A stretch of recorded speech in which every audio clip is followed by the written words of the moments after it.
Kuasa hukum ungkap penyebab mediasi Ririn Dwi Ariyanti dan Aldi Bragi gagal. Ada perbedaan prinsip, mediasi gagal. Ririn Dwi Ariyanti dan Aldi Bragi sepakat bercerai. Diketahui rumah tangga pasangan Aldi Bragi dengan Ririn Dwi Ariyanti berada di ujung tanduk perpisahan. Lantaran Aldi Bragi mengajukan gugatan cerai pada akhir Agustus tahun 2021 di Pengadilan Agama Jakarta Selatan. Lantas keduanya telah menjalani sidang perceraian untuk kedua kalinya.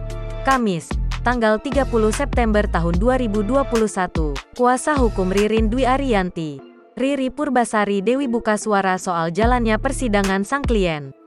Hal ini disampaikan dalam video yang diunggah di YouTube KH Infotainment. Jumat, tanggal 1 Oktober tahun 2021. Riri menjelaskan, sidang kemarin diagendakan mediasi dan berjalan dengan lancar.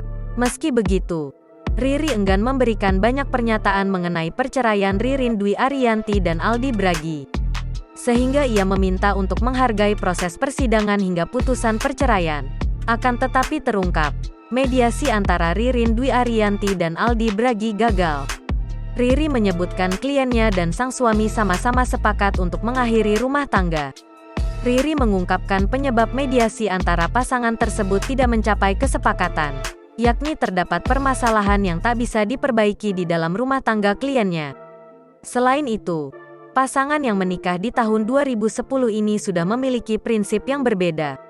Tak sampai di situ, Riri menerangkan Ririn Dwi Ariyanti sudah ada keinginan cerai sejak 5 tahun lalu.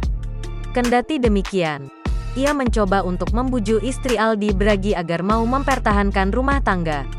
Kemudian Riri mengatakan sidang berikutnya belum dijadwalkan oleh pihak pengadilan, namun bakal diagendakan dengan pembacaan permohonan dari pihak penggugat. Jangan lupa subscribe, share, komen, dan like ya!